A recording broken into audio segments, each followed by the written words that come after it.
The St. Vincent de Paul Society was started by Frederick Ozanam in France during the French Revolution. Frederick and a few of his friends went to many of the homeless living within Paris to see what they could do for them.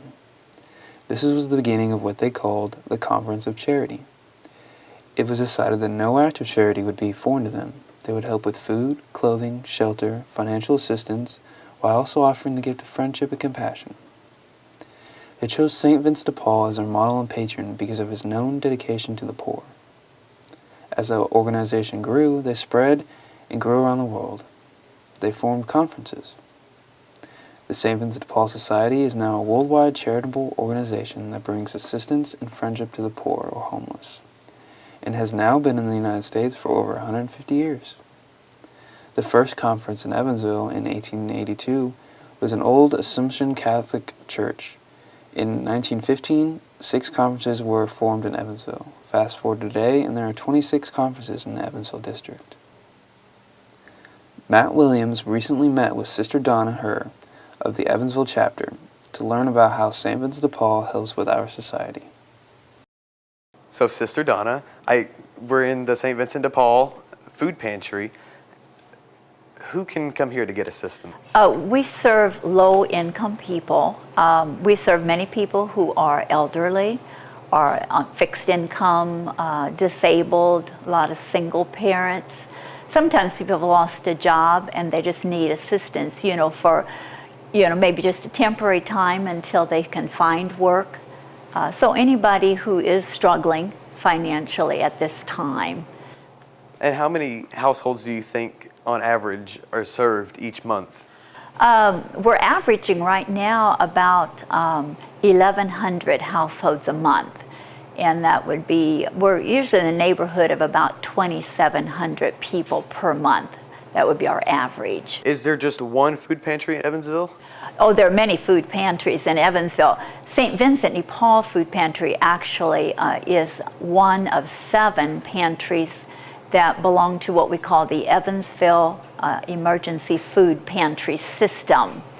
And the 7 of us are all linked together through a computer program that is given us by United Way, so that a person is eligible only every 30 days at any one of those 7 pantries. Now, sometimes people come, in between times, and they are in need of food, and then we'll give them a list of what we call independent food pantries, where they could go and get food. So where do all these items come from? Well, donations. We get monetary donations from individuals and groups, and we use that money to buy.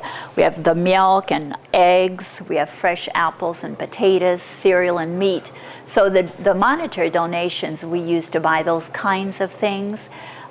We have schools and other groups that have food drives for us. Especially, around Thanksgiving, Christmas time, many of the schools have wonderful food drives for us to help us fill our shelves. Do you only accept food items or donations, or is there another place people can take things? Well, we accept more than just food items.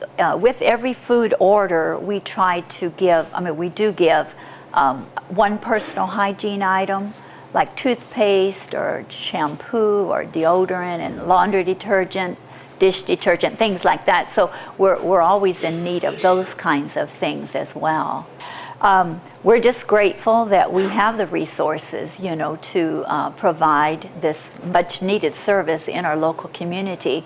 And this is possible only because we have so many volunteers.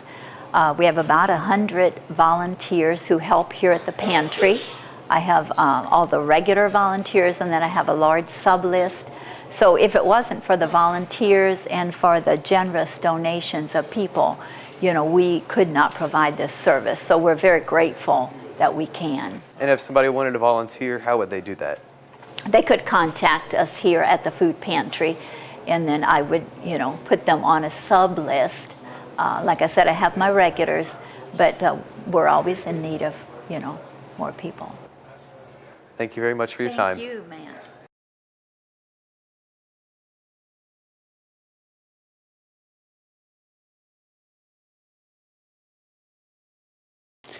A conference of charity is actually a term that our founder, Frederick Ozanam, coined, and it's what they called themselves in Paris in the 1830s before they decided to take their patron of St. Vincent de Paul.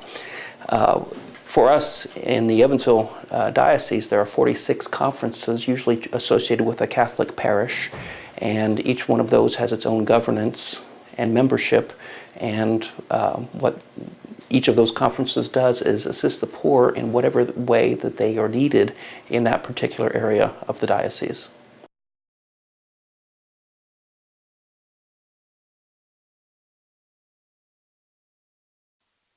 Normally, the people are asking for help with their veteran bill, with rent, water, sometimes medication, furniture, sometimes transportation. Just usually a short-term critical need is how we look at it.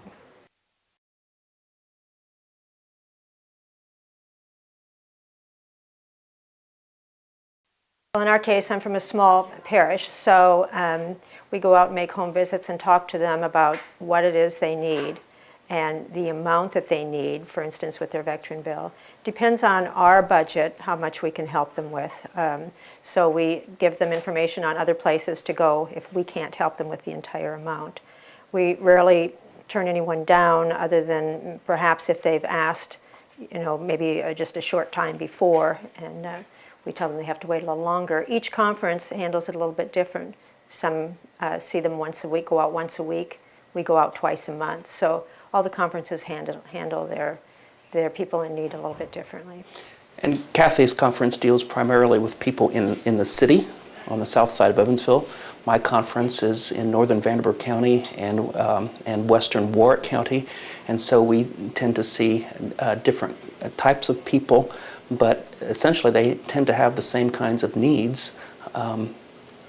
And sometimes it depends on our budget, how much we have. Sometimes the request is more than what is currently in our budget or more than we can afford to assist with. So again, we try to partner with other organizations to provide assistance. The other thing that I sometimes do, if I can, is I'll give them a choice. I can't afford to pay this bill, but you have this particular need. Maybe I can help you there.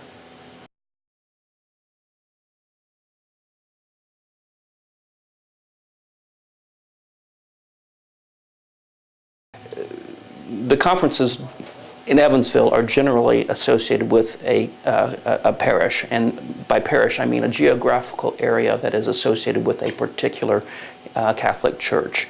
You do not have to be Catholic to be served by us, and in fact that's rarely the case. So it's geographical. In the district of Evansville, the larger Evansville metropolitan area, there are 26 conferences. There are more Catholic parishes than that, which means that there are a few Catholic parishes that do not have St. Vincent de Paul conferences associated with them. But by and large, if you fall within a geographic area, you will be directed toward a St. Vincent de Paul conference associated with a parish in that geographic area.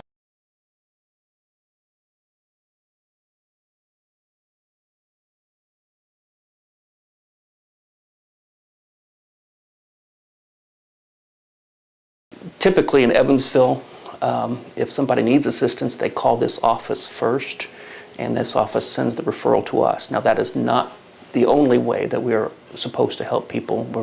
Our Vincentian rule tells us that we need to also go out and find the poor where the poor are, and we do that. But primarily in Evansville, people know about us. The number is in the phone book, and they call us, and they get referred that way. The other thing that we always do is we do visit people, and we visit them in pairs, and that's one of our rules of our society, is that we go out in pairs and visit people where they live. And that could be in their homes or under a bridge, wherever that happens.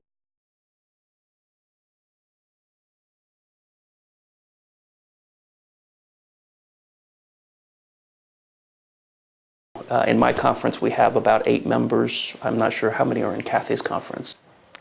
I have about 5 active, sometimes a few more than that, but usually then after we leave, we let the people know how much we can help them with, and then we take care of sending the payment into the respective, like Vectron or the water company or something like that. So they know when we leave, in our case, that they're going to be helped with X number of dollars. then we take care of the payment.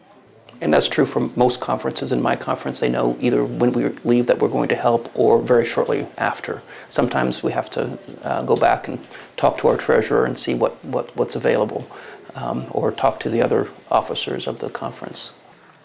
We're now here at the St. Vincent DePaul thrift store with the assistant manager, Sandy Nichols. Thanks for being with us here today. What are some of the items that you accept as donations here? Furniture items, clothing, toiletry items. And also we have a list in items we cannot take, and as far as the drop off, and that is hazardous materials and tires and carpeting and fluorescent bulbs, and also we do not no longer take used mattresses. Now we purchase new mattresses for resale. So if I was to bring in some items, what would be done with them after I bring them in? They would have to be sorted and assessed if they were able to be used on the sale floor or recycled, that type of thing. We do have a recycling program where the items that are metal and that type of thing are be recycled, and then or can be fixed. We have gentlemen back there that can work on things also.